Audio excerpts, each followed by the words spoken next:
Opa, tudo bem? Estamos aqui com mais um vídeo dessa série sobre o Enem. O que o Enem exige de você. E hoje eu vou falar sobre a segunda capacidade que o Enem exige de você, que é a capacidade de analisar. Essa capacidade é uma capacidade que envolve o desenvolvimento do senso crítico. Quando nós falamos em senso crítico, antes de mais nada, é necessário tomar um grande cuidado, que é o cuidado com o achismo, né? Durante os últimos anos, na verdade, durante a última década, o nível de liberdade que nós conquistamos ele foi bastante significativo.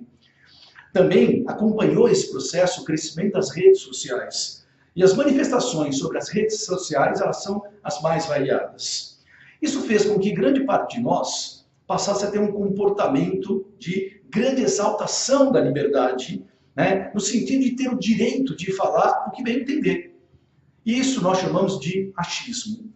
Na verdade, você tem que perceber que toda a sua análise, toda a sua interpretação, na verdade, toda a sua capacidade de comunicação, ela deve ter uma base. Então, a análise, a capacidade de analisar, ela está baseada no senso crítico, no desenvolvimento da crítica. Essa é uma capacidade muito exigida na redação. E vejam que quando você estuda as técnicas de redação, né, quando você estuda as formas de desenvolver a sua redação, existem critérios, existem regras. E com as ciências humanas não é diferente, né? A diferença é que na prova de ciências humanas, as questões estão na forma de testes, de múltipla escolha. Então, a interpretação correta sobre um texto, ou mesmo sobre uma imagem, já está em uma das alternativas. E aí, o estudante ele tem que perceber qual é a análise correta, né, em qual alternativa está a análise correta. Isso requer bastante cuidado. No caso da história, nós estamos acostumados a aprender no livro e na aula o que nós chamamos de macro-história. Roma, Grécia, feudalismo, Brasil, República, né? E o Enem, ele trabalha principalmente com aquilo que nós chamamos de micro-história. É verdade que para você entender a micro-história, você tem que ter uma ideia da macro-história. Para você entender o que é o processo de alienação da plebe romana, né, da micro-história, você tem que entender a história de Roma.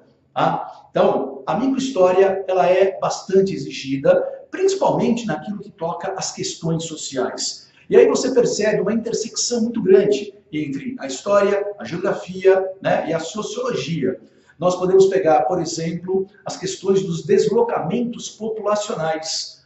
Né, e a interpretação geográfica, a análise sociológica, ela é fundamental. Nesse caso, as motivações são os elementos mais importantes. O que motiva, né? O que faz com que existam deslocamentos. Eu estou tomando aqui o deslocamento como exemplo, mas você pode tomar qualquer outro exemplo, principalmente olhando para aquilo que eu chamei de micro-história, né? Para as questões mais pontuais. E vejam que o Enem ele se preocupa muito com as questões sociais, né? De grupos marginalizados, de grupos excluídos, em momentos diferentes, né, da história ou em regiões diferentes do planeta.